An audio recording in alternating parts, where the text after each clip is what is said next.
कल जो न्यूमेरिकल चला हुआ था उसमें हमको एक कोसेंट स्पेस दे दिया गया था, एक सब स्पेस पहले दिया गया था, कहा था जो सब स्पेस है वो 1 2 1 2 4 7 इनका लीनियर स्पैन है। इसका मतलब ये दो के दोनों वेक्टर हम लोगों ने चेक कर लिए, दोनों वेक्टर कैसे थे, एलाई थे। अगर ये दोनों वेक्टर एलाई थे तो W सब स्पेस के लिए यही दोनों क्या बन चुके थे, बेसिस। तो मेरा एक सब स्पेस W है जिसका बेसिस मुझको पता है और इन्हीं से ये पूरा का पूरा सब स्पेस बनाया गया था। तो मेरे पास एक सब स्पेस तो पहले हो चुका है, दैट्स कॉल्ड द W। अब इसके बाद इन्होंने क्या कहा, इन्होंने कोसेंट स्पेस बनाया। कोसेंट स्पेस कैसे बनता है, आपके पास एक सब स्पेस होता है, आपके पास एक वेक्टर स्पेस होता है। मेरा वेक्टर स्पेस कौन है, R3/R। ये मेरे पास एक वेक्टर स्पेस है। हम वेक्टर स्पेस के मेंबर को उठाते हैं और अपने दिए गए सब स्पेस पर ऐड करते हैं या कहो ऑपरेट कराते हैं। हम यहां से एक वेक्टर उठा लिए, वेक्टर अल्फा, और अल्फा को हमने इस पर ऐड कर दिया तो क्या मिल गया, W प्लस अल्फा। ये मेरा पहला कोसेट होता है, पहला कोसेट। यहां से आप एक वेक्टर उठा लो, वेक्टर 0, उसको यहां पर ऐड कर दो W plus 0 that is equal to again कौन मिलेगा, W, because 0 belong to the W। तो एक कोसेट W हो गया, दूसरा कोसेट W प्लस अल्फा हो गया। यहाँ एक ही वेक्टर तो है नहीं, हम यहाँ से एक दूसरा वेक्टर उठाते हैं, वेक्टर बीटा, फिर इन पर ऐड करते हैं, अपने को कोसेट मिलता है W प्लस बीटा। इसके बाद फिर यहाँ से एक वेक्टर उठाते हैं, वेक्टर गामा, इस पर ऐड करते हैं, मिलता है W प्लस गामा। कितने वेक्टर उठा सकते हो वहां से, इनफाइनाइट। तो यहाँ कुल कितने कोसेट मिल रहे हैं, इनफाइनाइट। जितने कोसेट मिल रहे हैं सबको हमने इकट्ठा कर दिया और वो पूरा का पूरा कलेक्शन क्या कहलाता है, quotient space R3/R related to the sub space W। क्योंकि उन सबको बनाने में मेनली कौन जिम्मेदार है, W। W को देख करके ही वो लोग बनाए जा रहे हैं। तो मेरा कोसेंट स्पेस मुझको मिल चुका है। जो कोसेंट स्पेस है वो है V/W, मतलब related to W is equal to R3/R relative to the W। और इसमें कोई और नहीं, इसमें होगा W, इसमें होगा W प्लस अल्फा 1, इसमें होगा W प्लस अल्फा 2। इस तरीके से चलते चलते एक दो नहीं कुल कितने कोसेट होंगे। मुझको ये साबित करना था कि ये एक वेक्टर स्पेस होगा। थ्योरम से हमने साबित कर दिया कि ये एक वेक्टर स्पेस है, ठीक। ये अपने पास एक वेक्टर स्पेस हो गया, वेक्टर स्पेस। और अगर ये वेक्टर स्पेस है तो ऑब्वियस सी बात है इस वेक्टर स्पेस के पास अपनी डायमेंशन होगी। हम लोग थ्योरम से ये भी जानते हैं कि इसकी डायमेंशन कितनी होगी। हम लोग जानते हैं dimension of R3/R minus dimension of W, यानी कि 3 - 2 दैट इज इक्वल टू 1। तो इसके लिए डायमेंशन कितनी आई, 1। डायमेंशन 1 आने का मतलब है कि इसके पास जो बेसिस रहा होगा उस बेसिस में एक एलिमेंट होगा। ये बताओ ये पूरा का पूरा वेक्टर स्पेस किसका है, कोसेट्स का। कोसेट्स का कलेक्शन है। अगर ये कोसेट्स का कलेक्शन है तो इसका मतलब इसके अंदर के हर मेंबर को बनाने के लिए जो जिम्मेदार भी हुआ होगा वो भी कौन रहा होगा, कोसेट ही रहा होगा। यानी इसके बेसिस में कोई आया होगा W प्लस X Y, ये इसका बेसिस हो गया। That's the basis of our quotient space. मान लिया हमने कि ये इसके लिए बेसिस का काम करता है। इतने में किसी को कोई दिक्कत है, इतनी बात सबको क्लियर है। अब अगर ये बेसिस है तो ये बेसिस कौन हो सकता है, सवाल ये उठा ना, ये बेसिस कौन हो सकता है। तो बेसिस तो वो होता है जो वेक्टर स्पेस के हर एक मेंबर को अकेले ही जनरेट कर सके, अकेले ही जनरेट कर सके। अब ये बताओ मेरे पास W को जनरेट करने वाले कौन लोग थे, 1 2 1 2 4 7, 1 2 1 और 2 4 7। ये लोग किसको बना रहे थे, ये लोग मिल करके W को बना रहे थे। तो इसका मतलब अगर हम ये कहें कि इनके लीनियर कॉम्बिनेशन जो तैयार होंगे, इनके लीनियर कॉम्बिनेशन। अब ये बताओ, तुम खुद सोच करके जवाब देना। If these two are the basis of W, it means 1 2 1 confirmly belong to the W। हाँ या ना, बेसिस कहां से आता है, वेक्टर स्पेस की दुनिया से आता है। तो आज मेरा वेक्टर स्पेस W है और उसका बेसिस कौन कौन है, 1 2 1 और 2 4 7 है। तो ये खुद इसके अंदर होगा कि नहीं होगा। अच्छा अगला क्या, 2 4 7 ये भी W के ही पास होगा कि नहीं होगा। तो इसका मतलब इनके जितने पॉसिबल लीनियर कॉम्बिनेशन है A × 1 2 1 और प्लस B × 2 4 7, ये सब के सब खुद W के पास होंगे कि नहीं होंगे। और पूरा W इन्हीं दो लोगों से मिलकर के बना है।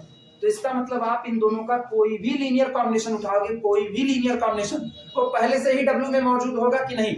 अब ये बताओ, इसका मान लो मैंने एक लीनियर कॉम्बिनेशन उठाया x डैश y डैश और z डैश, तो ये खुद किसमें होगा, W में। अगर हम इसको बेसिस बनाना चाहें तो सोचो मेरे पास दिक्कत क्या आएगी, W plus x dash y dash z dash, ये लेकिन ये मेंबर किसका है, W का। तो बार बार ये लोग किसको बना देंगे, जबकि यहाँ कुल कितने कोसेट्स आए हैं, इनफाइनाइट। क्या केवल और केवल अकेला W ही यहाँ पर बैठा हुआ है, नहीं, कितने बैठे हैं, इनफाइनाइट।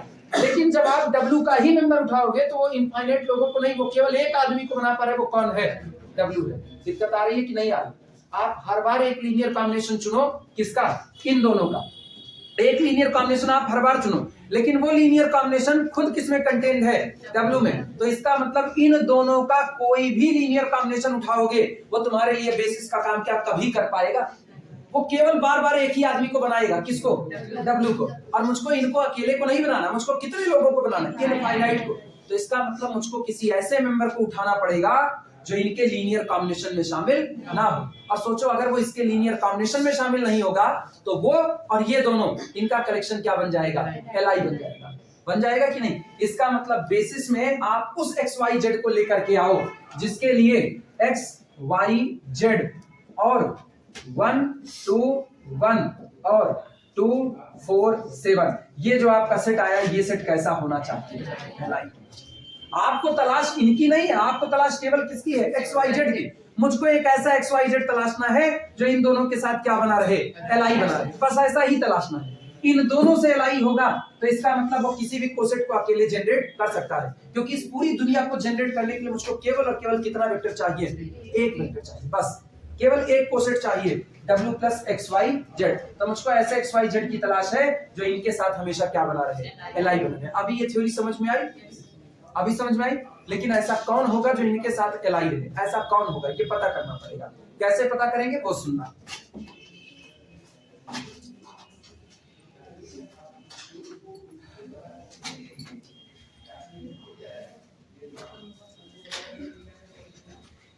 अच्छा इसको हटा दें हम, ये तो सब लोग लिख चुके हो।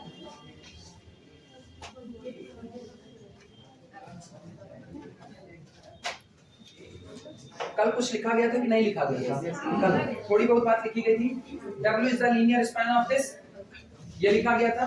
Dimension of W is equal to 2, dimension of V is equal to 3, so dimension of V oblique W is equal to 3 - 2 that is equal to 1, ये लिख दिए थे। इसके बाद बेसिस की बात किए होंगे, हम लोगों ने लिखा था basis for V related to W quotient space is equal to W plus 1 vector, ये भी लिखे थे, W प्लस 1 वेक्टर। इसका मतलब this is equal to collection of W plus X Y और कैसा Z, ठीक। दिस विल बी बेसिस, ये बेसिस बन जाएगा, दिस विल बी बेसिस, ये आपका बेसिस का काम करेगा इफ यदि collection of X Y Z और W का बेसिस, W के बेसिस कौन कौन थे, एक था 1 2 1 और दूसरा कौन था 2 4 7, ये कलेक्शन मेरा कैसा हो जाएगा, ये इज लीनियरली इंडिपेंडेंट। जब ये कलेक्शन कैसा हो जाएगा, Li। अच्छा आप गौर करना, ये कलेक्शन Li होगा तो हर बार हम थोड़ी ना चेक करेंगे कि मेरे द्वारा लिया गया सेट Li है या नहीं, हर बार तो नहीं चेक कर पाएंगे। तो मुझको एक आसान रास्ता चाहिए जहां से हम कह दें ये Li है। ये बताओ अगर ये लोग Li हैं, अगर ये लोग Li हैं, डिपेंडेंट लोगों का डिटरमिनेंट कितना होता है, 0। डिपेंडेंट लोगों से बना हुआ डिटरमिनेंट कैसा होता है, 0, और इंडिपेंडेंट लोगों से बना हुआ डिटरमिनेंट नॉन जीरो। तो डिटरमिनेंट नॉन जीरो कर लो, यानी दैट इज इफ डिटरमिनेंट। अब इन तीनों लोगों को लेकर के हम एक डिटरमिनेंट बनाएंगे और कहेंगे ये डिटरमिनेंट क्या होना चाहिए, नॉन जीरो होना चाहिए। बना देते हैं डिटरमिनेंट। सुनो, पहला वेक्टर कौन है, XYZ, इसको सीधे हम रो में बैठाते हैं XYZ, बिकॉज़ क्यों रो में बैठा है, तुम कह सकते हो सर आप कहते हैं कॉलम में बैठाने को, ठीक। कॉलम में ना LI जब इक्लान फॉर्म से चेक करते हैं तब बैठाते हैं, क्योंकि पहला कॉलम किसकी वजह से बनता है, पहले वेक्टर, दूसरा किसकी वजह से, दूसरे वेक्टर, तो तब हम ये बैठाते हैं XYZ 1 2 1 2 4 7, तब ये बैठाते हैं, तब मैट्रिक्स बनाते हैं। लेकिन मुझको पता है determinant of A and determinant of A transpose both are same, दोनों सेम। अगर A का डिटरमिनेंट नॉन जीरो है तो A के ट्रांसपोज का भी क्या होगा, नॉन जीरो, तो हम ट्रांसपोज मार दिए, कोई दिक्कत आई।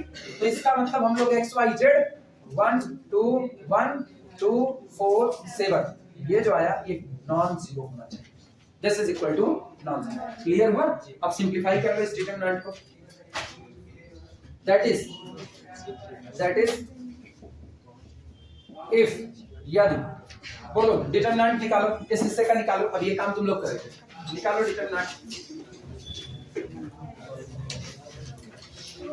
निकालो निकालो।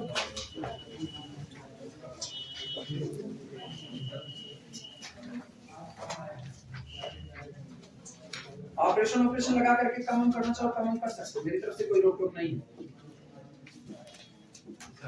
हाँ सर, जैसे आप रो में रख रहे हैं वेक्टर्स को, अगर हम कॉलम में रखें तो कोई चेंज आएगा सर? डिटरमिनेंट नहीं बदलता, डिटरमिनेंट सेम रहेगा। Determinant of A is equal to determinant of A transpose, कोई फर्क नहीं। कितना? 10x minus 5y, 10x minus 5y does not equal to 0. That is, if 10x does not equal to 5y, that is, if काटो कितना 2x does not equal to 5y। मिल गया मुझको rule, मुझको basis पता करने का नियम मिल गया। कौन XYZ बेसिस बन सकता है? वही XYZ बेसिस बन सकता है जो इनके साथ कैसा रहे, LI। लेकिन इनके साथ LI रहने के लिए आपको एक शर्त पूरी करनी पड़ेगी कि x का 2 गुना y के बराबर नहीं होना चाहिए। x का 2 गुना y के बराबर नहीं होना चाहिए। अब जरा मुझको मेरे 4 ऑप्शन गिना दो। पहला ऑप्शन W प्लस कितना था? 5 6 7। दूसरा ऑप्शन W प्लस 4 8 9। तीसरा ऑप्शन W प्लस 7 11 13। चौथा ऑप्शन W प्लस 5 11 20। मुझको कितना था? 21। मुझको केवल एक काम करना है, बस खाली ये चेक करना है, अगर आपको बेसिस बनना है तो x का 2 गुना y के बराबर नहीं आना चाहिए। बस एक के बाद चेक करनी है। जरा x का 2 गुना करो, 2 पंचे 10, क्या y के बराबर है? नहीं है, तो इसका मतलब आपने शर्त पूरी की, आप बेसिस बन जाओगे। अगला देखना, 2 चौके बराबर आ गए, आप बेसिस नहीं बन सकते हो। 2 सते 14, आप बराबर नहीं आए, आप बेसिस बन सकते हो। 2 पंचे 10 बन सकते हो। अब ना अपने लोगों को पता है कौन बेसिस बनने वाला है, बस एक काम करना है, जितने बन के उतने बेसिस के एलिमेंट हम लोग तैयार कर लेंगे। एक का एलिमेंट बेसिस बनेगा, मतलब ये भी बेसिस बन सकता है, ये भी बन सकता है, ये भी, ये सब बेसिस बन सकते हैं, लेकिन इकट्ठे नहीं बन सकते। इकट्ठे तो एलडी हो जाएंगे, याद आया? इकट्ठे नहीं बन सकते। तो इसका मतलब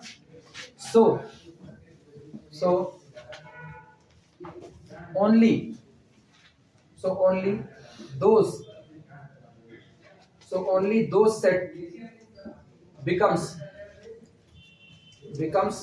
basis which satisfy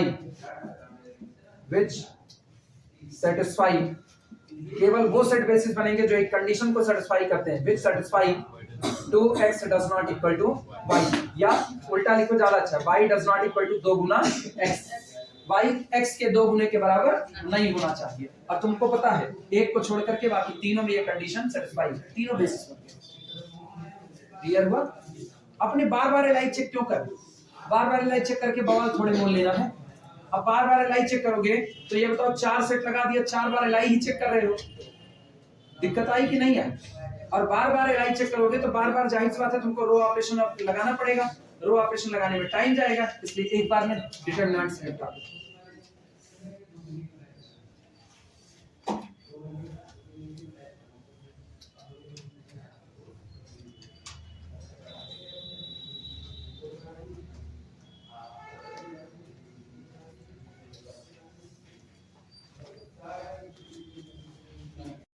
सुनो, डायरेक्ट सम के बारे में बात आपका दिया गया, इधर सुनो लिखा क्या गया, एक सम पढ़ चुका ऑलरेडी, लीनियर सम एक ऑलरेडी पढ़ चुका। W1 linear sum W2 is equal to क्या होता था? It is the linear span of W1 union. सबको उठा करके एक में मर्ज कर दो, जो आपका पहला सबस्पेस दिया गया है W1 और जो आपका दूसरा सबस्पेस दिया गया W2, दोनों को उठा करके एक में मर्ज कर दो, यूनियन ले लो और उसका क्या कर डालो? लीनियर स्पैन कर डालो। आप जो बनेगा वो आपका क्या कहलाता है? दो सबस्पेसेस का लीनियर सम कहलाता है। अब डायरेक्ट सम की बात हो रही है, और वो भी कैसा? Vector space as the direct sum of subspaces. आप वेक्टर स्पेस को ही लिखना चाह रहे हो, लेकिन सब स्पेस के डायरेक्ट सम में लिखना चाहते हो। जब आप कहते हो ना डायरेक्ट कोई बात करो तो इसका मतलब आप उसमें लाग लपेट नहीं चाहते हो। आप ये नहीं चाहते हो कि यार थोड़ा सा ऊपर नीचे करके बतिया, नहीं, जो बात करनी है सीधी, नहीं आ रहा है हमसे सीधे सीधे पूछो, यही कहा जाता है। तो यही बात डायरेक्ट सम में होती है। कहते हैं कि अगर आप अपने वेक्टर स्पेस का कोई मेंबर उठाओ, अगर आप अपने वेक्टर स्पेस का कोई मेंबर उठाओ, माना alpha belong to the our vector space V, तो मेरा दिया गया वेक्टर स्पेस दो दिए गए सब स्पेसेस W1 और W2 का डायरेक्ट सम होता है। इसको ऐसे इस तरीके से दिखाते हैं। अगर मेरे दिए गए वेक्टर स्पेस के किसी भी मेंबर को इस तरह W1 और W2 के एलिमेंट के तौर पर लिखने का केवल और केवल एक तरीका हो, सिर्फ एक तरीका बस, कि alpha can be written as alpha 1 plus alpha 2, where alpha 1 belong to the W1, alpha 2 belong to the. दूसरा कोई तरीका, केवल और केवल एक तरीका, if alpha belong to the capital V can be written as only one way in the linear combination of elements of W1 and W2, then it is known as, our capital V is known as the direct sum of W1 and W2। एक ही तरीका और कोई दूसरा तरीका नहीं होना चाहिए। तो आप कहोगे कि आपका वेक्टर स्पेस दोनों दिए गए सब स्पेसेस W1 और W2 का क्या कहलाता है? डायरेक्ट सम कहलाता है। लीनियर नहीं, अब डायरेक्ट सम। रिप्रेजेंटेशन करने का तरीका है प्लस को लिख करके उसको घेरे के अंदर में बंद कर दो, दैट्स कॉल्ड द डायरेक्ट सम। जैसे हम कहें, अब गौर करना, एक डायरेक्ट सम एक बार तुम लोगों को मिल सकता था, पहले भी एक बार कहीं पर मिल चुका है। जैसे हम कहें कैपिटल ए मुझको दिया गया है 1 2 3 और कैपिटल बी मुझको दिया गया है ए क्रॉस बी। याद आया क्या होता था?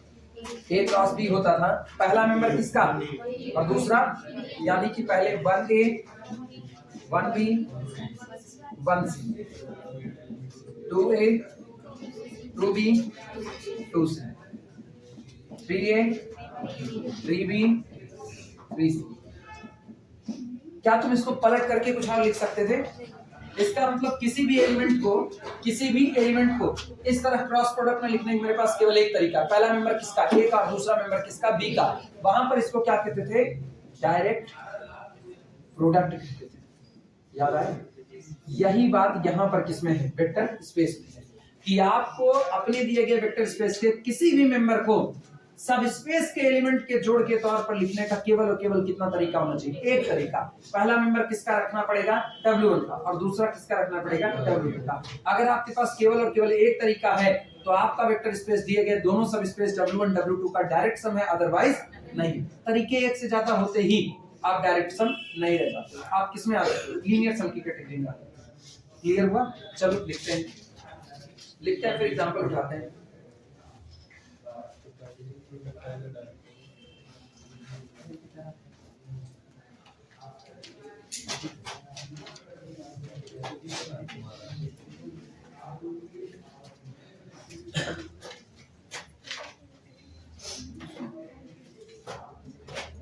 जरा XY प्लेन की बात करो।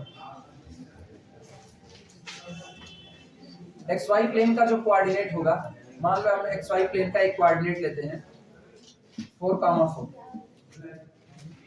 सामने वाला कहता है ना आपके पास दो सब स्पेस है, एक सब स्पेस आपके पास कौन है? W1 x एक्सिस, दूसरा आपके पास कौन है? W2 y axis. चेक करो क्या आपके पास 4,4 को लिखने का केवल और केवल एक तरीका है या एक से ज्यादा तरीका है? दो ही सब स्पेस है, दो ही सब स्पेस के तौर पर लिखना है। अगर आप इसको लिखना चाहते हो तो सोचो, इसको तैयार करने के लिए एक तरीका तो ये होगा 2,0 और प्लस 0,2 2,2 बन जाएगा। एक तरीका तो ये हुआ 4,0 0,4, मतलब आप इस पर कितना चले? 4, और यहाँ कितना चले? 4, और आमने सामने आ गया। ये पॉइंट कौन हुआ? 4,4। क्या आप 4,4 को और किसी तरीके से बना सकते हो? सोच लो, हम टाइम दिए, सोच लो। क्या आप इस 4,4 को किसी और तरीके से बना सकते हो?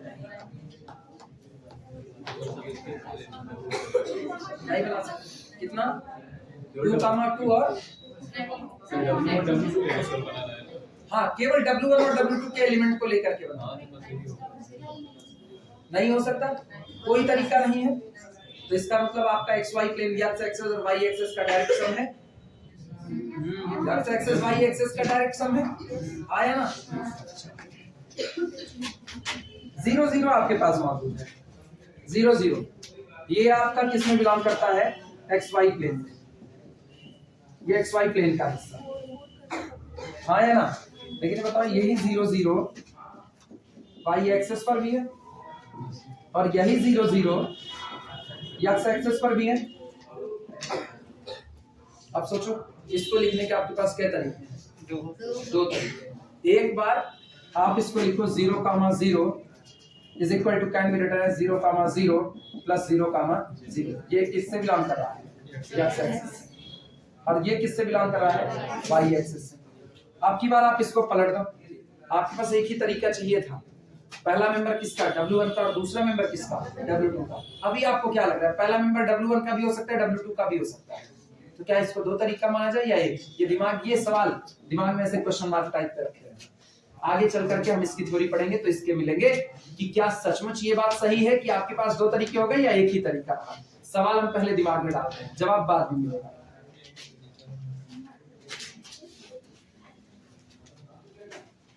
एक तरफ नजर आ रहा है कि एक ही तरीका है हर एलिमेंट को लिखने का, और एक तरफ एक एलिमेंट ऐसा नजर आ रहा है 0 0 जिसको लिखने के कई तरीके नजर आ रहे हैं। दो तरीके, बाद में जवाब दिया जाएगा। चलो लिखना, late B over F be a vector space, let B over F be a vector space, let B over F be a vector space and W1 W2 up to so on, इस तरीके से चलते हुए WM बच गया। माना B over F कोई दिया गया वेक्टर स्पेस है, क्योंकि जो बात आप दो के लिए कह रहे हो ना W1 और W2, उसी बात को हम जनरलाइज कर दे रहे हैं कि आपके पास कितने भी सब स्पेस दिए जाएं, डायरेक्ट सम की डिफ्यूजन नहीं बदलने वाली, वो हमेशा यही रहने वाली है। Let B over F be a vector space and W1 W2 so on Wm are subspaces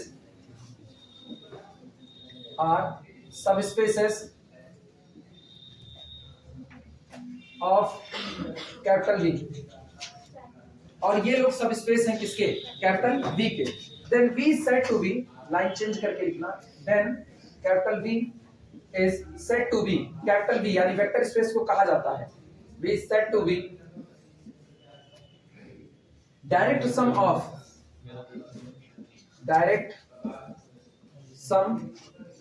of W1 W2 up to so on Wm if यदि every element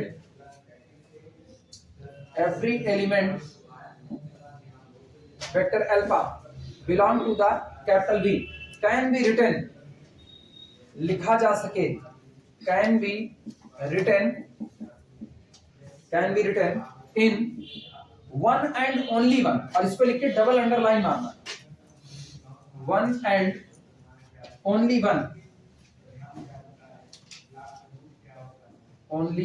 वन वे, पूरा अंडरलाइन मार देना,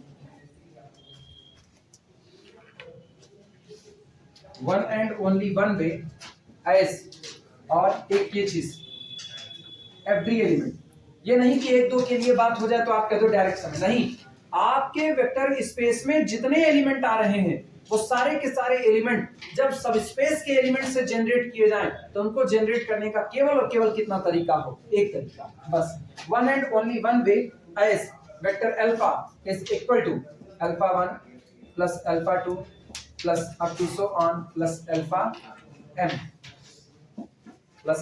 m, वेयर, जहां पर generally लिख रहे हैं where alpha i belong to the wi, और i vary from 1 to up to so on m। मतलब जब आप अल्फा 1 की बात करें तो अल्फा 1 किसका होना चाहिए? W1 का। अल्फा 2 किसका होना चाहिए? W2 का। अल्फा 3 किसका होना चाहिए? W3 का। और अल्फा m किसका होना चाहिए? Wm का। आप ये ना करो कि आप एक तरीका तो ऐसे किए फिर आप कहो पहली जगह पर आप किसको भर सकते हो? W2 के मेंबर को। नहीं, आपको पहली जगह पर किसका मेंबर हर बार रखना पड़ेगा? W1 का। अगर आप पहली जगह पर W1 का मेंबर हटा करके W2 का मेंबर डाल दिए तो आप सम लिखा नहीं जा सकता है। मेरे ख्याल से जवाब मिलने की शुरुआत हो रही है, वहां ऐसा नहीं हुआ। वहां आप जैसे जैसे 0 0 की तरफ बढ़े, नॉर्मली तो दिख रहा था, जब आप 0 0 की तरफ आए तो आपको गड़बड़ लगने लगा। अब चाहे x एक्सिस का 0 रख दो, चाहे y एक्सिस का 0, बन तो वही रहा था। और जबकि यहाँ क्या कह रहा है, अल्फा 1 किसका नंबर होना चाहिए, पहले सब स्पेस का, अल्फा 2 दूसरे सब स्पेस का, अल्फा 3 तीसरे का, और अल्फा n लास्ट वाले सब स्पेस का, ये होना चाहिए। अभी फिर भी अभी जवाब नहीं आया, अभी क्वेश्चन मार्क ही रहने देना, बाद में थ्योरी और रिफाइंड होगी और जवाब नहीं। फिलहाल अभी ये नोटेशन कैसा होगा वो सुनना। नोटेशन नोटेशन नोटेशन है, capital V is the direct sum of, ये ऐसे लिखा रहता है, W1 direct sum, W2 direct, W3 so on, W plus लिख करके उसके ऊपर गोल घेरा बैठा।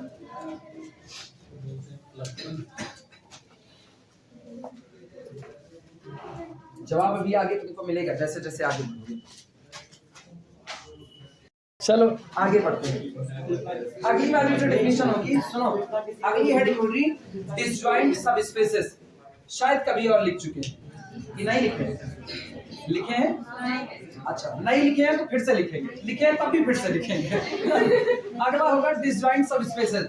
और डिसजॉइंट सबस्पेस लिखने के बाद सुनो सुनो सुनो, डिसजॉइंट सबस्पेस लिखने के बाद फिर हम एक बात लिखेंगे, एक थ्योरम लिखेंगे। वो थ्योरम गारंटी देगी कि क्या पूरा का पूरा x y plane, x axis और वाई एक्सिस दोनों का डायरेक्ट सम है या नहीं है, वो थ्योरम गवाही दे देगी।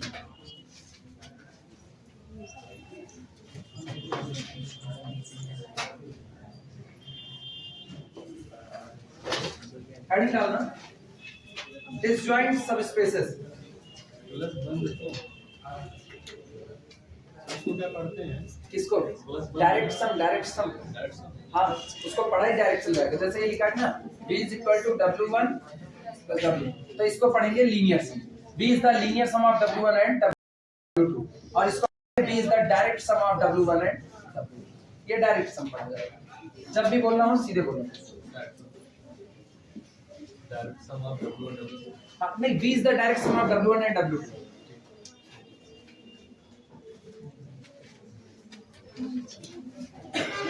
लिखना डिसजॉइंट सबस्पेसेस। रेडी?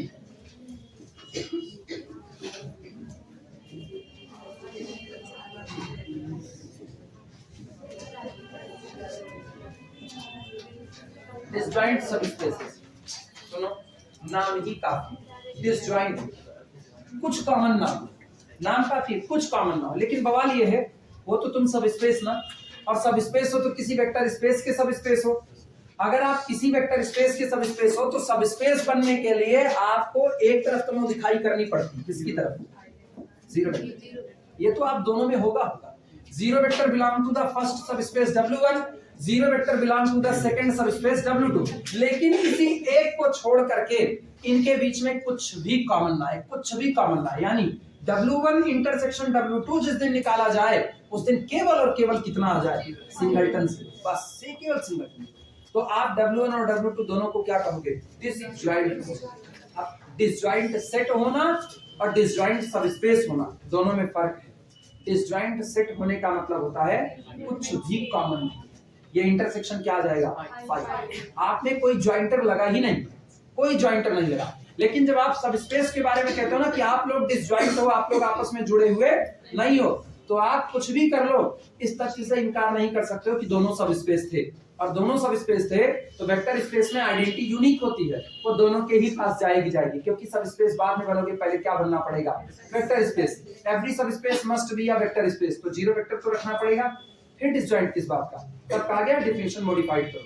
जब आप सबस्पेस को डिसजॉइंट कहने जाओगे तो आप कह दो कि इनके बीच में एक जीरो वेक्टर आइडेंटिटी को छोड़ करके कुछ भी कॉमन ना हो, तो दोनों सबस्पेस क्या होंगे? डिसजॉइंट। जब आप सेट के बारे में कहोगे तो दोनों सेट क्या होने चाहिए? इम्पटी। सॉरी, दोनों सेट कह रहे हैं, उनका इंटरसेक्शन क्या होना चाहिए? इम्पटी। मतलब कुछ भी कॉमन ना हो तो डिसजॉइंट सेट है, और एक सिंगलटन जीरो कॉमन हो और कुछ कॉमन ना हो तो डिसजॉइंट सबस्पेस। क्लियर है? ये फर्क आता है दोनों के बीच में।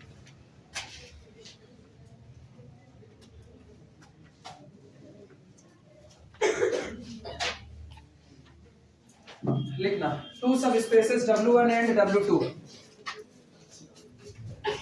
subspaces W1 and W2 of the vector space of the vector space V over F are said to be disjoint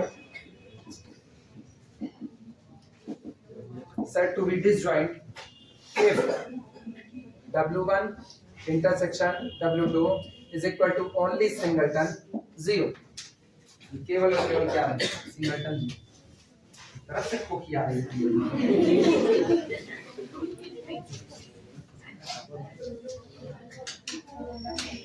नहीं, कोरोना नहीं फैल सकता है तुम लोगों को, तुम लोग राक्षस हो. The necessary and sufficient condition sir क्या है ऊपर 7.5. The necessary and sufficient condition for a vector space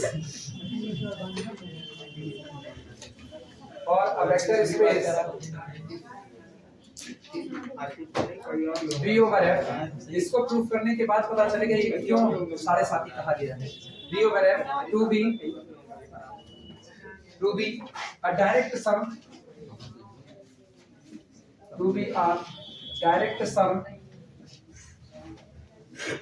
of its two subspaces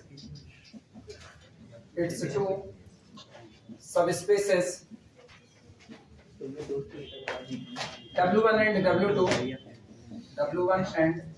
W2 are that पहली बात ये कि V is the linear sum of W1 and W2 और दूसरी बात W1 intersection W2 is equal to only singleton 0. That is W1 and W2 are disjoint.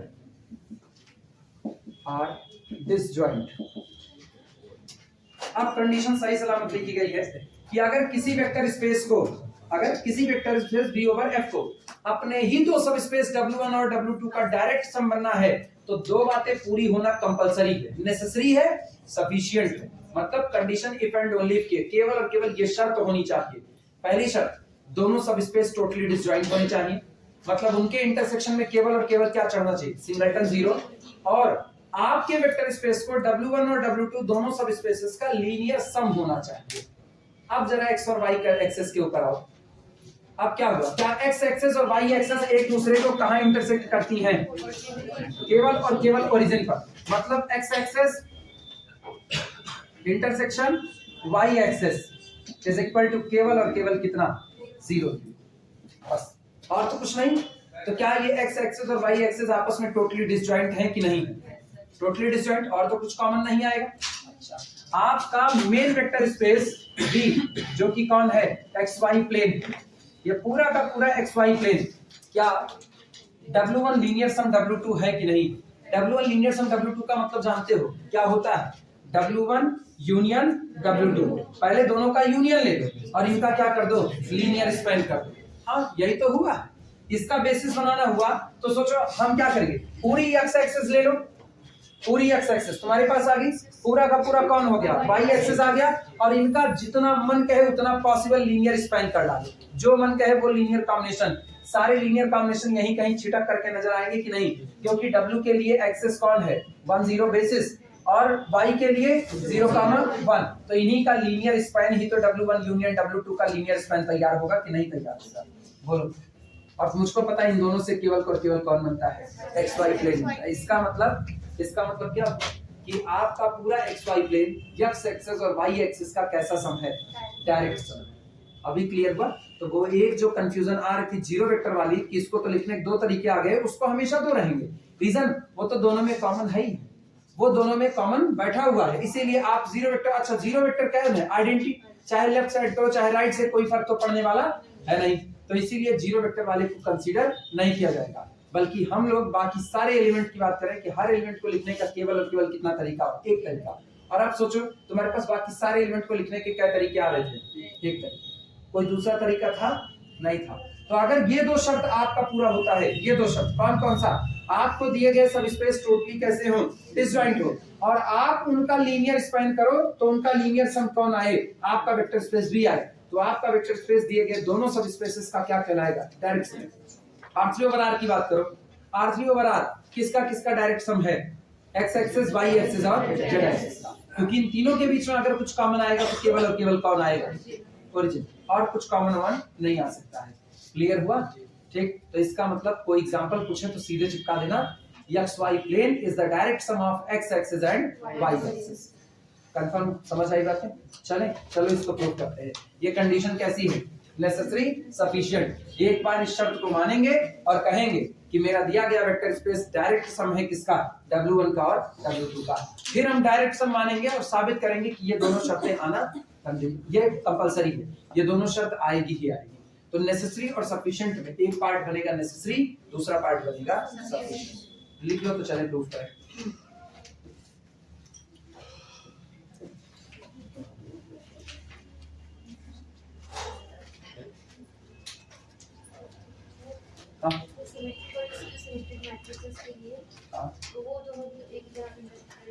Symmetric और इसके symmetric singleton zero उनके लिए भी हो जाएगा कौन सा, हाँ अगर वो पूरा उनका लीनियर स्पैन सारी मैट्रिसेस को बना दिया, कंडीशन नहीं लगनी चाहिए, कंडीशन नहीं लगी बना देगा और बना देगा, क्योंकि कंडीशन कोई नहीं, बस एक ही कंडीशन है, एक तरफ आपने क्या करते हैं सिमेट्रिक, दूसरी तरफ इसकी सिमेट्रिक हटाया जाए, ये हटा दे पूरा,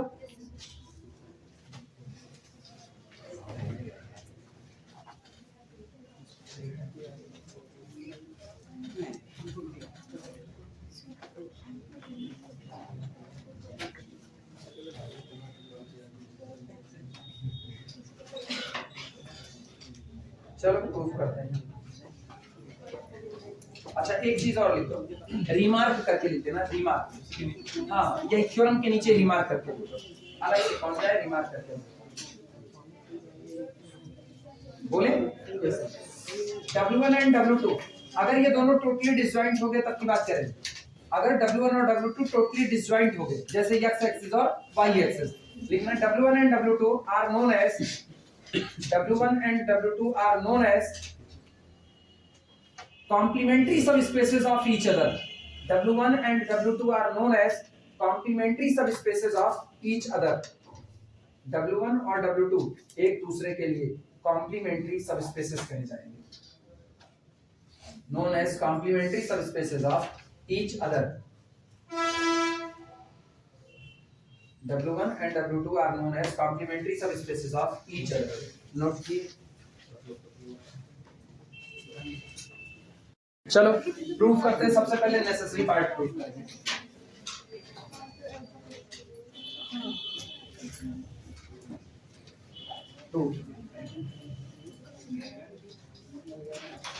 प्रूफ में नेसेसरी पार्ट, एन पार्ट, मतलब द कंडीशन इज नेसेसरी, ये कंडीशन जरूरी है।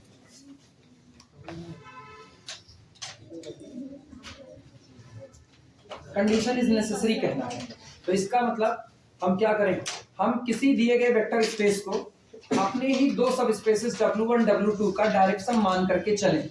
हम मान लेते हैं कि माना कैपिटल V W1 और W2 का डायरेक्ट सम है, और मान करके दिखाओ, अगर आपने ये माना ना तो आप बीच रास्ते में कहीं ना कहीं इस बात से टकराओगे कि W is the linear sum of W1 and W2 and W1 W2 both are totally disjoint।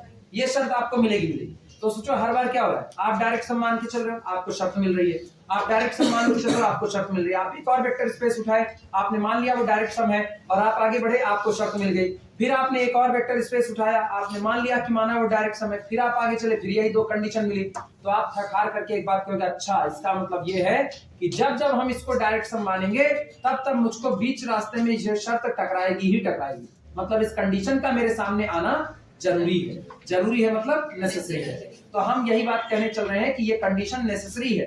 Necessary जब जब कहोगे तो ये मान करके चलना, आप पहले ही मान करके चलो कि ये रिजल्ट होने वाला है, अगर ये होने वाला है और आपको बीच रास्ते में शर्त मिल रही है तो शर्त का आना क्या हो जाएगा, नेसेसरी आ जाएगा। यहाँ से किनाई जा रहे हो और कह रहे हो जब जब किनाई जाते तब तब बीच रास्ते में नदी पड़ती है, तो आप कल को बताओगे किनाई जाते वक्त के रास्ते में नदी का पड़ना नेसेसरी है, यही बताओगे। लेकिन कोई जरूरी थोड़े, घूम करके जाएगा बाईपास से तब भी पड़ेगी, तब भी पड़ेगी, इनकार नहीं है। एकदम बीच से निकली हुई है तब भी इनकार नहीं है, पड़ेगी। हवाई मार्ग से जाओगे तब भी नीचे नदी बह रही है, चाहे जिधर से जाओगे नदी तो तुमको पड़ेगी पड़ेगी। तो केनाई जाने वक्त मतलब ऑक्सफोर्ड जाते वक्त, सम्मान ले लेते ना, ऑक्सफोर्ड जाते वक्त गोमती नदी का आना नेसेसरी, वो आपको मिलेगी मिलेगी। यही मेन कहानी होती है कि आप किसी भी चीज को कह रहे हो ना, क्यों नेसेसरी हो रहा है, क्यों, क्योंकि वो बार बार आपसे टकरा रहा है, बार बार आपसे टकरा रहा है। थर्ड ईयर तक पहुंचने के लिए सेकंड ईयर का पास होना जरूरी है। हाँ, एमएससी तक जाने के लिए बीएससी का पास होना जरूरी है। मान लो हम एमएससी पास है, मान लो, तो इसका मतलब है कहीं ना कहीं हम थर्ड ईयर पास होकर के आए होंगे। अनायास तो नहीं आ रहे, कुछ भी हो सकता है, कुछ भी ना, इस दुनिया में कुछ भी हो सकता है, डिग्रियां तो दिखती हैं। चलो शुरुआत करो। लेट कैपिटल बी लिखो, let capital B be the direct sum, be the direct sum of W1 and W2। ये याद रखना, W1 और W2 इसी के दो सब स्पेस हैं, इसी के, किसी और के नहीं ना।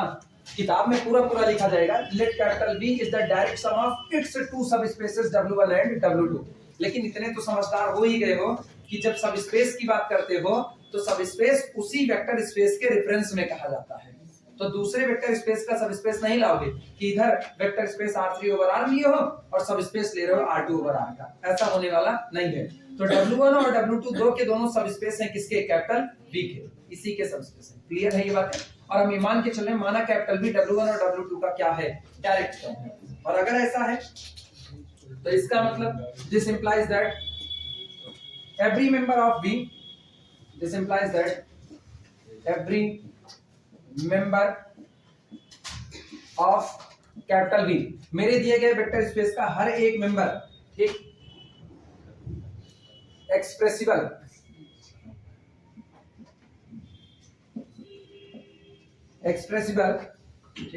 यूनिकली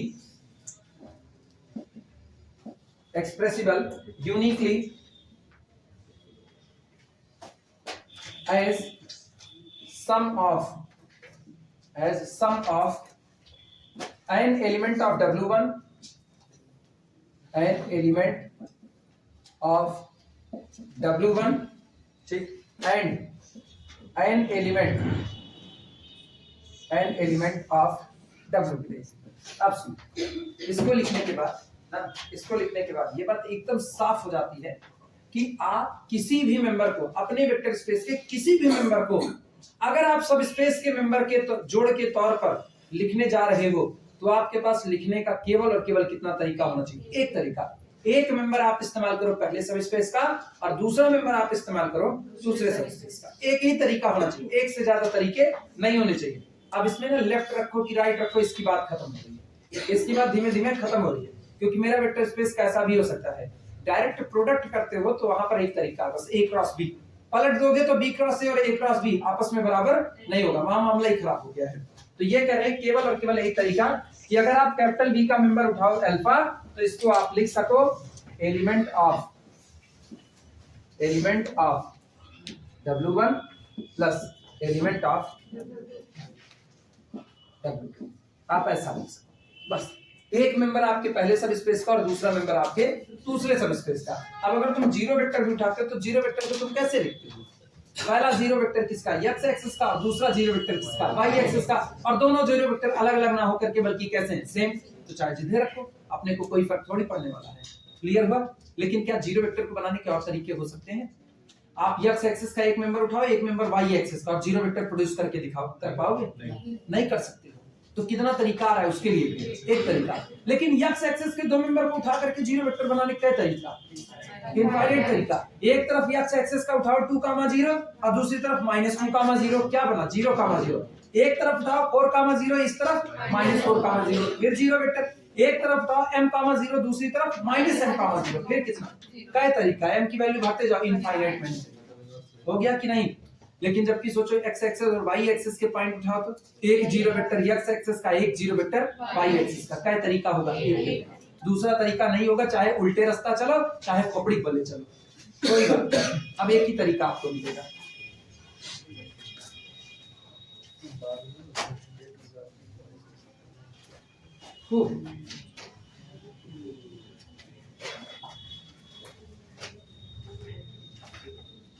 Therefore, और इसलिए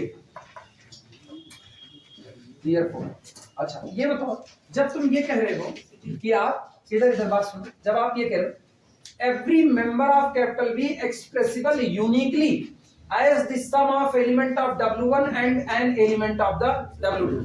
अब धीमे से हम इसमें से एक वर्डिंग हटा रहे हैं, तुम लोग मत लिखना, तुम लोग सीधे लिखो, हम हटा रहे हैं। Therefore, every member, हाँ जिनको बाद में भूलने का डर होगा वो लोग भरे लिख लेंगे। Every member of capital B can be written as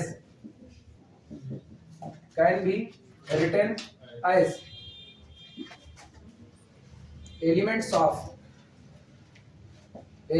of W1 plus element of W2।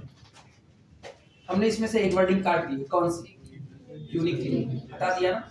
Uniquely जो था ना वो गवाही दे रहा था डायरेक्ट सम होने की, लेकिन लीनियर सम को यूनिकनेस की बात नहीं करता। लीनियर सम कहते बस आप लिख सकते हो एक तरीके से भी, एक से ज्यादा तरीके से भी, तो वो यूनिकनेस की बात नहीं करता। लेकिन बताओ मुझको पहले ही कह दिया गया कि आप डायरेक्ट सम हो W1 के और किसके, W2 के, तो इसका मतलब आप लीनियर सम में तो लिखे जा सकते हो, लेकिन कितने और कितने तरीके से, एक। हम इसी एक तरीके को छिपा लेते हैं। आप ये तो कह रहे हो ना कि हम लीनियर सम में लिखे जा सकते हैं, बस इतना ही काफी है लीनियर सम में आने के लिए, इतना ही काफी है। आप मेरे पास एक तरीका रखो, एक से ज्यादा रखो, इससे मुझको कोई फर्क नहीं पड़ता। बस केवल एक बात है, V का मेंबर W1 W2 के एलिमेंट के जोड़ के तौर पर, यानी उनके कॉम्बिनेशन के तौर पर लिखा जा सकता है, दैट्स कॉल्ड लीनियर कॉम्बिनेशन में लिखा जाता है। बस तरीके एक हो, एक से ज्यादा, उससे मुझको कोई फर्क नहीं पड़ता। ये बताओ एक तरीका होने और ना होने से फर्क डायरेक्ट सम को पड़ेगा या लीनियर सम को? डायरेक्ट सम को, क्योंकि ये तो डायरेक्ट सम की डिमांड है। डायरेक्ट सम कह रहा है कि मुझको केवल और केवल कई तरीके से लिखा जाए, एक तरीके से। लीनियर सम तो बेचारा सीधा साधा आदमी, वो तो कुछ नहीं करा, वो तो कह रहा बस हो जाए बस किसी तरीके से। ये बिल्कुल वैसा ना जैसे एक बेटा अपने बाप से तुला पड़ा, बस मेरा शादी कर दो बस किसी तरीके से, मेरी किस्मत बहुत खराब चल रही है, हो सकता है उससे सुधर जाए। अब बाप तुला पड़ा है, हम बेटा फॉर्च्यूनर लेंगे, उसके नीचे बात नहीं करेंगे। तो ठीक है तुम चले फॉर्च्यूनर लोगे, तुम्हारे चक्कर मेरी शादी नहीं होगी। अरे फॉर्च्यूनर के लायक मेरी शक्ल ही ना हो तो कहां से हो सकता है? अंतर आ गया। तुम तो अंबानी हो नहीं कि हेलीकॉप्टर भी मांगोगे तो मिल जाएगा, तुम हो वही, और उसके बाद तुम मांग रहे फॉर्च्यूनर। तो डायरेक्ट सम की डिमांड कौन कर रहा है? बाप कर रहा है। बेटा तो बस लीनियर कॉम्बिनेशन, वो भी गई एक हो कि दो हो कोई फर्क नहीं, वो लीनियर कॉम्बिनेशन चाहता है, बस केवल इतनी सी बात है। बस सेम कंडीशन यहाँ पर है। ये बताओ यूनिकनेस की बात, इधर आओ, भटक गया तुम लोग, इधर आओ। यूनिकनेस की बात कौन किया था? लीनियर सम तो नहीं किया था ना, तो इसका मतलब डायरेक्ट सम इनडायरेक्टली लीनियर सम की बात कर चुका है। यानी अब आप कह सकते हो it means V is the linear sum of W1 and W2. This implies that V is the linear sum of W1 and W2. Because every member of capital V can be written as the sum element of W1 plus sum element of W2. Uniqueness तो होगा, वो अलग बात है। हुआ कि नहीं? अब क्या पूरा लिखना चाहोगे? दोनों लिखना चाहोगे या केवल एक? एक लिखना चाहोगे तो केवल एक लिखो, अदरवाइज दोनों लिखो। लिख दो, दोनों लिख दो। भूलने का डर सबको रहता है।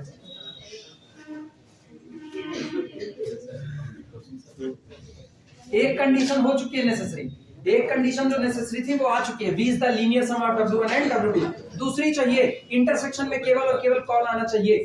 0 आना चाहिए। वही एक कंडीशन और लानी है, अभी वो भी ले आते हैं। पहले ये लिखो। अब इधर आओ, वापस लीनियर सम को दिखा चुके हैं। V is the linear sum of W1 and W2 पहली कंडीशन हो चुकी है। पहली कंडीशन तो आपको भेंटवार्ता करेगी, वो नेसेसरी है, कंफर्म हुआ। दूसरी शर्त क्या है? दूसरी शर्त है कि W1 इंटरसेक्शन W2 कुछ और नहीं, केवल और केवल क्या आएगा? सिंगलटन 0। जो कह रहे हैं ना इसी का उल्टा लेकर के चलो। मान लो, माना vector alpha belong to the W1 intersection W2 and this alpha does not equal to, मान लिया, हम उल्टा मानेंगे। आप कह रहे हो कि इंटरसेक्शन में केवल और केवल क्या आना चाहिए, सिंगलटन जीरो। हम कैसे साबित करें, मेरे पास एक रास्ता है, काउंटर कर देना। तो हम क्या कहेंगे, चलो माना कोई अल्फा है जो कि खुद कैसा है, नॉन जीरो, और वो इंटरसेक्शन में बिलोंग करता है। आगे चल करके हम दिखाएंगे कहीं ना कहीं गलत बातें मिलनी चालू हो जाएंगी। इसका मतलब मेरा मानना गलत है, इंटरसेक्शन में जो आएगा वो केवल और केवल कौन होगा, सिंगलटन जीरो होगा। चलो अब ये दिखाते हैं।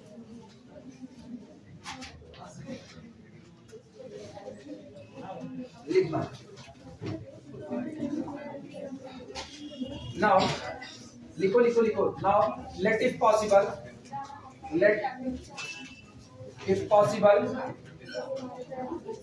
लिखो। now let if possible alpha belong to the W1 intersection W2 and this alpha does not equal to 0 vector। लिखो, माना alpha belong to W1 intersection W2 and this alpha does not equal to 0। अब ये बताओ, अगर ये alpha non zero है और ये इंटरसेक्शन में बिलोंग कर रहा है, तो जो इंटरसेक्शन में आता है वो दोनों के पास आता है। यानी this implies that alpha belong to the W1 and alpha belong to the, हाँ या ना, alpha belong to the W1 and alpha belong to the W2। सही है गलत? हाँ, कौन सा फिर से बता दें? अच्छा पढ़ दें, नहीं दिख रहा क्या, निकट दृष्टि दोष। नाउ लेट इफ पॉसिबल, इसलिए अब हम मान रहे हैं अगर संभव है alpha belong to W1 intersection W2 and alpha does not equal to 0, और अल्फा कैसा है, नॉन जीरो। अगर कोई चीज इंटरसेक्शन में आई तो पहले के भी पास आएगी और दूसरे के भी पास आएगी। क्लियर है? अब एक चीज गौर करना, now vector alpha can be written as, सब लोग इधर देखो, सब लोग इधर कंसंट्रेट करो।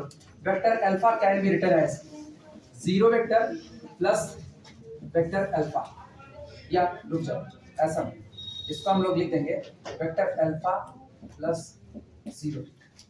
हाँ या ना? कब? ये हम तब लिख रहे हैं वेयर, जहां पर where vector alpha belong to the W1 and 0 vector belong to the W2। एक तरीका हो गया। आप क्या माने हो, डायरेक्ट सम। डायरेक्ट सम कहता है एक तरीका होना चाहिए, दो तरीका नहीं होना चाहिए। लेकिन देखो दूसरा तरीका पैदा हो रहा है, and vector alpha can be written as 0 vector plus vector alpha where, अब की बार क्या कह रहा है, 0 vector belong to the W1 and alpha belong to the W2। कई तरीके मिले, और आप क्या माने हो, डायरेक्ट सम। डायरेक्ट सम कहता है कई तरीके होने चाहिए, एक। इसका मतलब गलत बात हो गई कि नहीं, ये एक तरीका नहीं, कई तरीका है, 2 तरीका। ये गड़बड़ी तब आ रही है जब आपने इंटरसेक्शन में किसको भेज दिया, नॉन जीरो को भेज दिया। इसका मतलब आपका मानना गलत है, इंटरसेक्शन में जो जाएगा वो कंफर्मली क्या होगा, 0 वेक्टर होगा। हो गया कि नहीं हुआ? यहाँ पर two ways representation, two ways representation for alpha. लिखो ऐसे, two ways representation for alpha. Alpha को रिप्रेजेंट करने का क्या तरीका आ गया, 2 तरीका।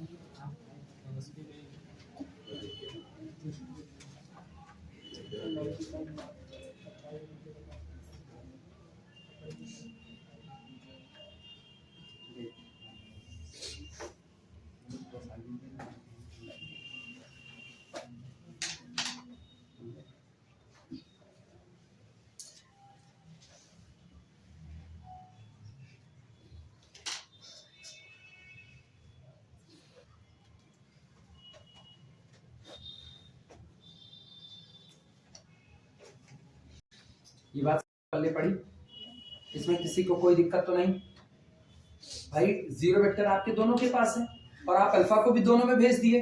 जब 0 वेक्टर भी W1 W2 दोनों के पास है, अल्फा भी दोनों के पास है W1 W2, तो आप बिल्कुल इसको 2 तरीके से हमेशा लिख सकते हो। पहला मेंबर देखो हमने हर बार W1 का ही रखा है, पहले में भी देखो पहला मेंबर अल्फा किसका माना है, W1 का। अब 0 वेक्टर भी किसका माना है, W1 का। दोनों में पहला मेंबर W1 का है और दूसरा मेंबर देखो दोनों में किसका है, W2 का है।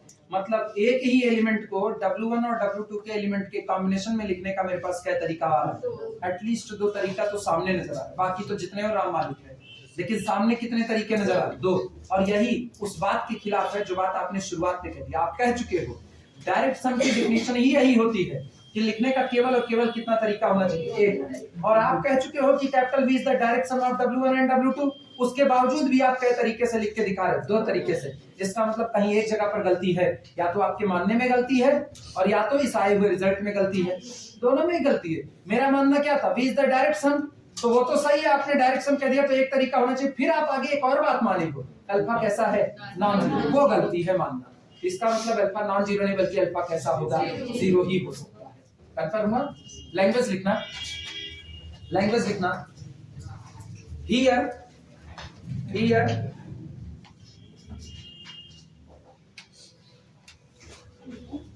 Here alpha belong to capital V, language है हम बोल दे रहे, लिख लो।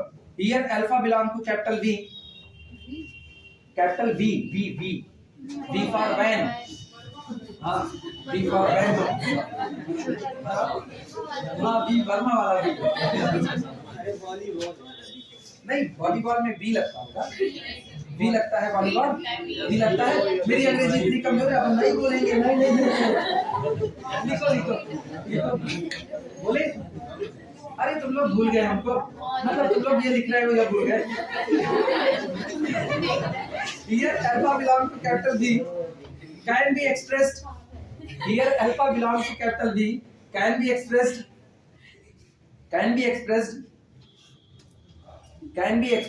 in at least 2 different way.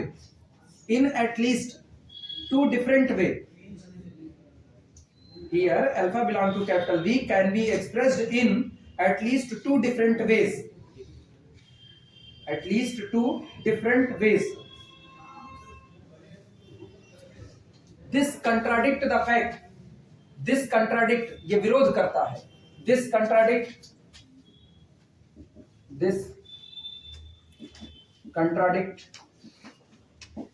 the fact that, ये उस तथ्य का विरोध करता है। This contradict the fact that V is equal to direct sum of W1 and W2। ये इस तथ्य का विरोध कर देता है, क्योंकि डायरेक्ट सम कहता है इसके किसी भी मेंबर को इनके मेंबर के सम के रूप में लिखने का क्या तरीका होना चाहिए, और आपके पास कितना है? 2। तो ये जो तर्क है, ये जो तथ्य है कि V is the direct sum of W1 and W2, ये इस बात का क्या कर दिया? विरोध कर दिया। Thus our supposition is wrong. Thus our supposition, अतः पता लापता। Thus our supposition that alpha does not equal to 0 is wrong. इसलिए हमारी ये अवधारणा, thus अतः our supposition, हमारी अवधारणा, कौन सी अवधारणा? that कि अल्फा कैसा है? नॉन जीरो, इज रॉन्ग, गलत। अवधारणा शुद्ध हिंदी, तुम कह सकते हो मानना तेरा मेहमान। Thus our supposition that alpha does not equal to 0 is wrong, and hence और इसलिए सही क्या होगा? Alpha belong to the W1 intersection W2, and hence alpha is equal to 0, और इसलिए अल्फा कैसा होगा? 0 वेक्टर होगा। So इसलिए W1 intersection W2 is equal to only singleton 0। आप एक ही अल्फा मान करके चले कि तुम कौन हो? नॉन जीरो हो, और उसके बाद भी तुम किस में आते हो? इंटरसेक्शन में। लेकिन वो अल्फा जिसको आपने इंटरसेक्शन में रखा और नॉन जीरो रखा, उसने आपको एक गलत जगह पर पहुंचा दिया। तो इसका मतलब आपकी मजबूरी है, सही जगह पर पहुंचना है तो इंटरसेक्शन में आने वाले अल्फा को हमेशा क्या रखना पड़ेगा? 0 ही रखना पड़ेगा। सोचो, ऊपर आपने क्या कहा? लीनियर सम। शुरुआत में सबसे पहले लीनियर सम कह दिया, और उसके बाद अभी क्या कह दिया? इंटरसेक्शन कैसा है? पाई। क्या मान करके चले थे? V is the direct sum, और पहुंच कहां गए? दोनों शर्तों पर पहुंच गए कि नहीं? इसका मतलब ये दोनों शर्तें कैसी हैं?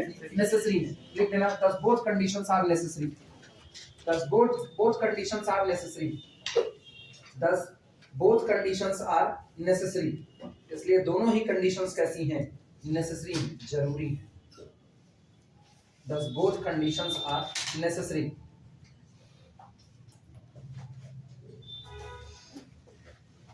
Thus both conditions are necessary. अब बारी किसकी, सफिशिएंट पर। चलो सफिशिएंट की तरफ बढ़ते हैं। थर्ड ईयर सोचोगे तब ना, नहीं थर्ड ईयर वाले देखो आखिरी साल होता है, उसके बाद बीएससी पार कर रहे होते हैं, सुपर सीनियर बन चुके होते हैं। तो हम शुरू से एक सिद्धांत बना चुके हैं, अरे एमएससी अपने आप चलता होता नहीं है, इसीलिए ना थर्ड ईयर मतलब सुपर सीनियर। हम शुरू से जब 2012 में पढ़ाना शुरू किया ना, तब से हम एक सिद्धांत बना लिए थे कि गेट टुगेदर पार्टी के नाम पर किसी को पार्टी मिलेगी, गेट टुगेदर नहीं विदाई पार्टी किसी को मिलेगी तो केवल थर्ड ईयर को मिलेगी, क्योंकि वो सुपर सीनियर है। उसके अलावा ना देने के लिए एक और रीजन था, ना देने का खास रीजन, नए नए थे, तुरंत शुरुआत किए हुए थे। अगर हम पता चलता ना 26 जनवरी 15 अगस्त तो जो भी पढ़ रहा है, मेरा ही बर्थडे पढ़ रहा है ना, जब भी जैसा भी था, जो भी फंक्शन आता, हम उस दिन अगर लड़कों को पार्टी ही देने लगते, तो कोचिंग में एक बड़ा खराब ट्रेंड चलता है, मुंह बहुत जल्दी खुलता है कबाड़ा जैसा, तो उसमें तुरंत लोग कह देते ना पढ़ा वढ़ा पाते नहीं, लड़कों को फंसाने के लिए रोज पार्टी करते रहते हैं, जिससे लड़के मजा करने के लिए आए, तो इसलिए पार्टी हुई। तो हम सिद्धांत बनाते, थर्ड ईयर सुपर सीनियर उसको भी उस दिन देते थे जिस दिन आखिरी दिन होता था, कोचिंग का आखिरी दिन। हाँ, उसके फोटो वोटो खींच करके चले जाओ, दोबारा शक्ल मत दिखा। तुम सुपर सीनियर हो, सीनियरिटी की तरफ आओ।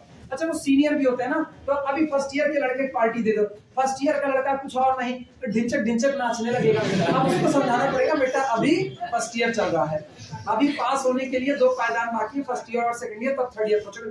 थर्ड ईयर वाला जान रहा है 2 साल में यूनिवर्सिटी को कचर के झेला हुआ है, फर्स्ट ईयर में बेचारे के नंबर कटे हुए हैं, सेकंड ईयर में भी उसको पता है ये पार्टी बस एक दिन की मोह माया है, फिर आपको उसी रास्ते पर जाना है।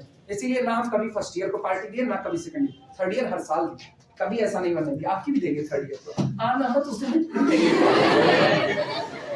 नहीं करेंगे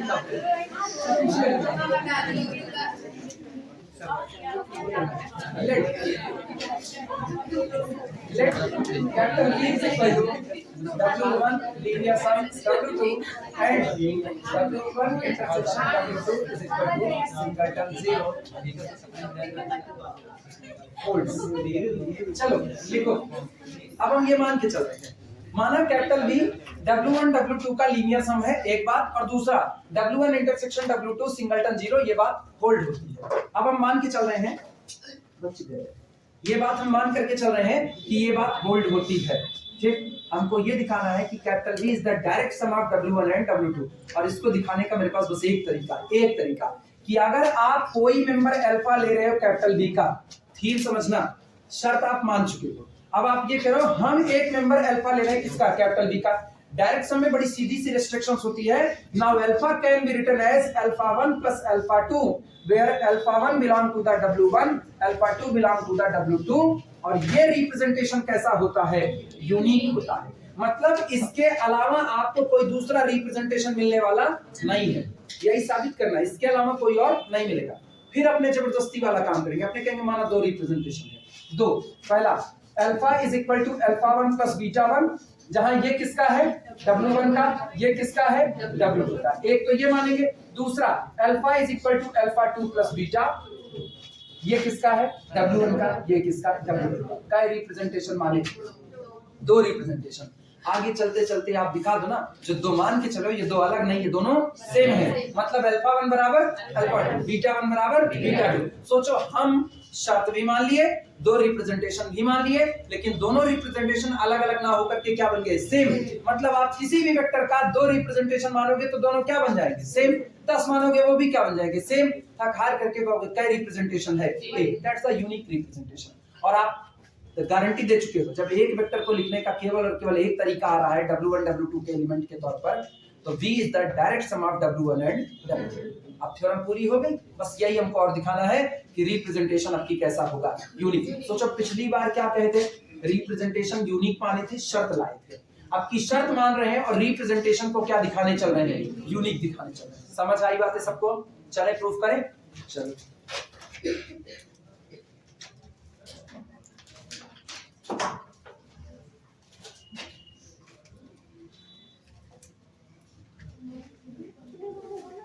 क्या वो लिखना नहीं था, अच्छा झूठे पढ़ रहा है ऐसा, जैसे वो बग वग आ जाता है मोबाइल में, तो कुछ लिखना।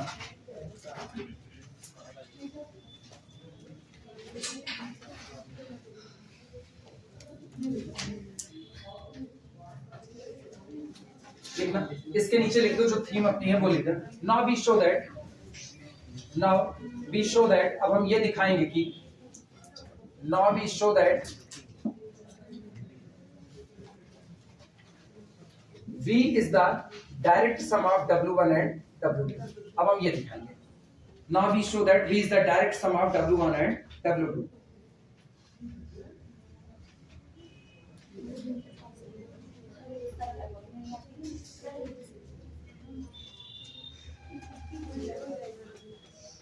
ये बताना, डायरेक्ट सम दिखाने के लिए दो बातें दिखानी पड़ती है। पहला, V is the linear sum of W1 and W2, पहला तो ये, और दूसरा ये रिप्रेजेंटेशन कैसा होता है, यूनिक। क्या पहली शर्त, पहली बात को ऑलरेडी पूरा कर दी है कि नहीं?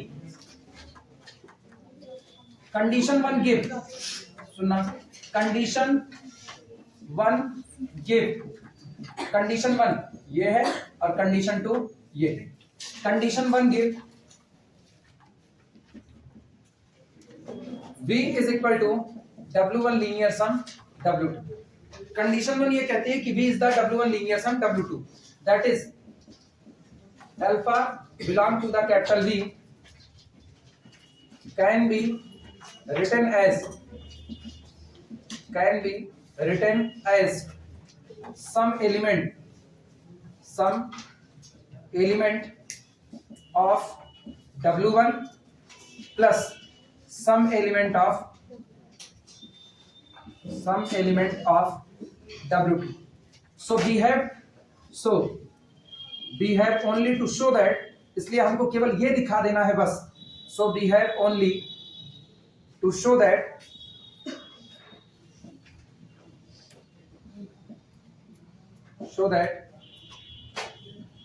this linear sum is unique, या this expression is unique।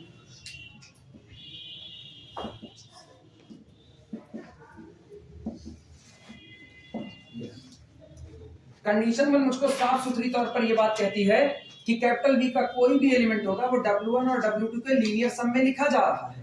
तो लीनियर सम तो ऑलरेडी है, मुझको केवल एक बात कह देनी है, ये लीनियर सम जो लिखा गया है ये कैसा होगा, यूनिक। मेरे पास कोई दूसरा लीनियर सम नहीं मौजूद होगा, और यही हमको केवल दिखाना रह जाएगा। लिखो, शुरुआत करते हैं। दो रिप्रेजेंटेशन हम लोग लेकर के चलेंगे और दोनों को बाद में सेम दिखाएंगे। बस लिखते रहो, अभी सेम आ जाएगा ये। 8 मिनट है, 8 मिनट में हो जाएगा। फटाफट नोट कर लो तो चले।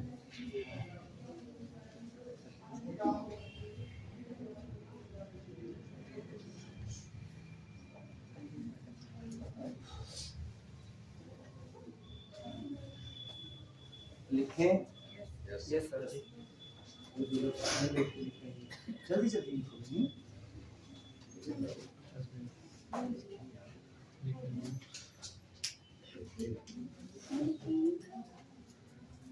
हो गया? और किसका बचा है? वो अनिश का बचा है। और कौन बचा है? वो सब झूठे भी बताई हो गया था।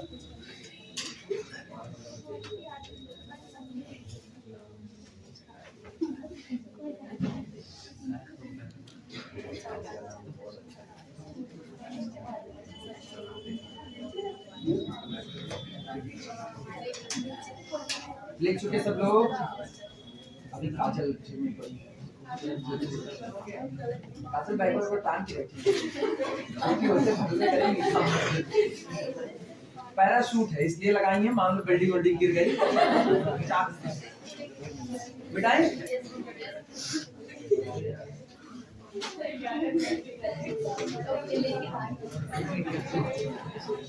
चलो चलो चलो, दो रिप्रेजेंटेशन लेके चलते हैं। लेट इफ पॉसिबल, इधर इधर, अरे उल्लू कर रही हूँ, आखिरी स्टेज में चल रहे।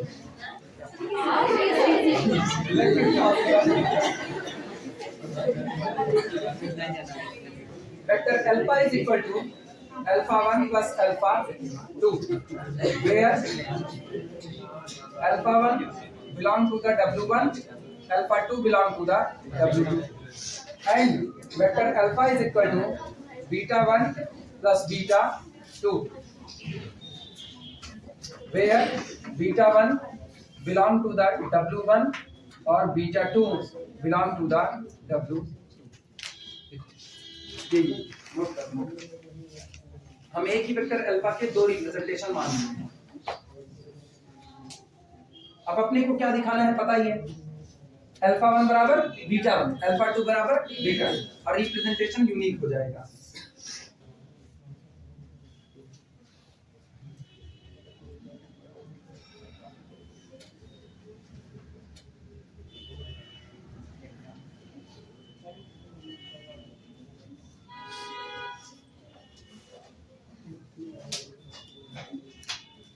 ये बताओ जिनके राइट हैंड साइड बराबर है, सॉरी जिनके लेफ्ट हैंड साइड बराबर है, उनके राइट हैंड साइड भी आपस में बराबर होंगे कि नहीं, मानते हो? तो इसका मतलब हम लोग एक बात यहाँ से ये लिख सकते हैं कि दिस इंप्लाइज दैट, ये गौर करना, alpha 1 plus alpha 2 is equal to beta 1 बराबर बीटा 1 प्लस बीटा 2 लिखा जा सकता है। नोट करो, ये इस आधार पर लिखे हुए हैं कि जिनके लेफ्ट हैंड साइड बराबर है उनके राइट हैंड साइड आपस में कैसे होंगे, एक बराबर। अब एक काम करो, इधर बीटा 1 को इधर कर लो, अल्फा 2 को उधर कर लो, तो this implies that alpha 1 minus beta 1 बराबर किसके, बीटा 2 माइनस अल्फा 2 लिखा जा सकता है। नोट करो,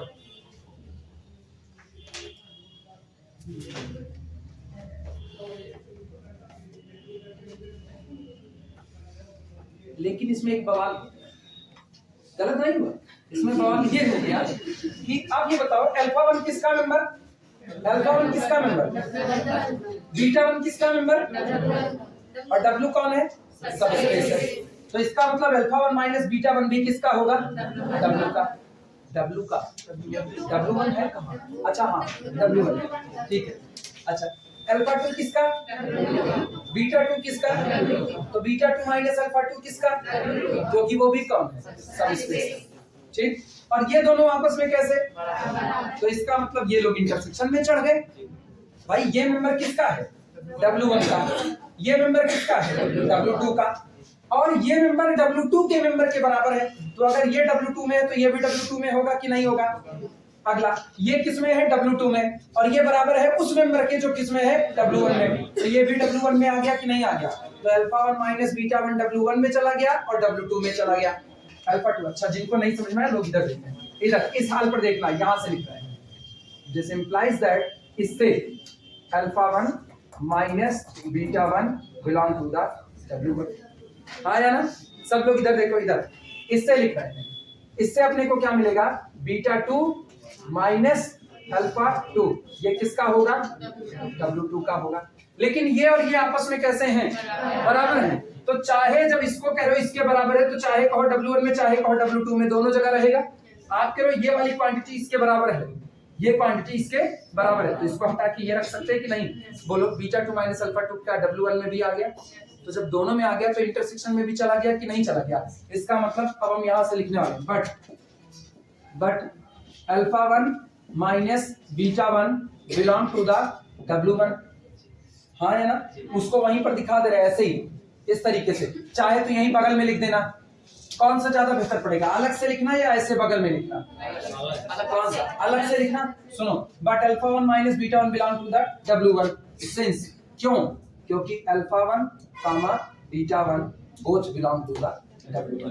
तो नेसेसरी एंड सफिशिएंट कंडीशन पड़ी हुई, याद आया।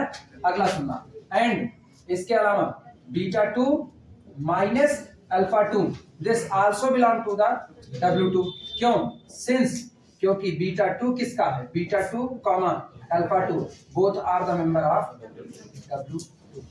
ये हो गया ठीक। And both are same,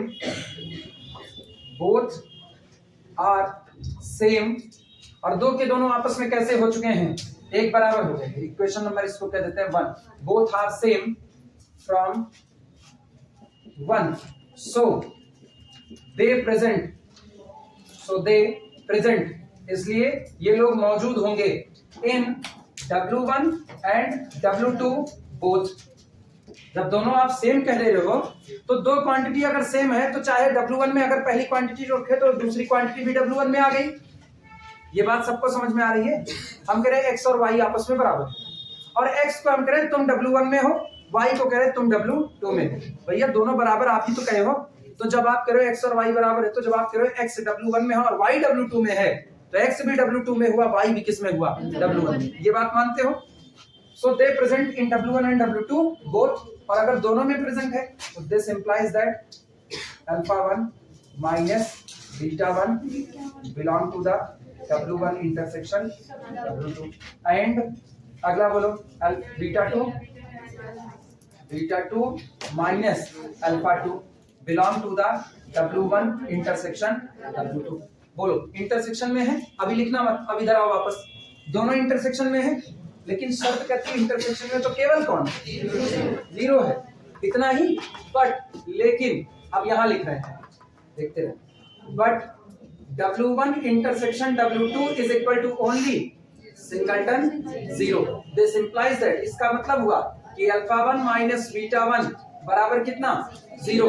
Implies that alpha 1 बराबर beta 1, alpha 2 ना beta 2 minus alpha 2 बराबर कितना? 0 vector. This implies that alpha 2 बराबर beta। ये बताओ जिनको आप अलग अलग लेकर के चले वो लोग बराबर हो गए कि नहीं? तो क्या दो रिप्रेजेंटेशन आया? कितना आया? यूनिक आ गया कि नहीं आ गया? 10 रिप्रेजेंटेशन इज यूनिक 10, या ऐसे लिख दें 10 अल्फा 1 प्लस अल्फा 2 बराबर किसके? Beta 1 plus beta 2। पहले इतने तक लिख लो, फिर हम लाइन बोलेंगे। पहले ये पूरा लिखना है,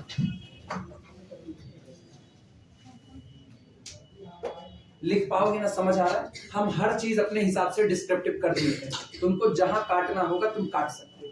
हम अपने हिसाब से सब लिखते हैं, कुछ नहीं छोड़े। ये लाइन लिखना मत लिखना, ये लाइन मत लिखना, क्योंकि ये लाइन यहां पर लिखी गई है।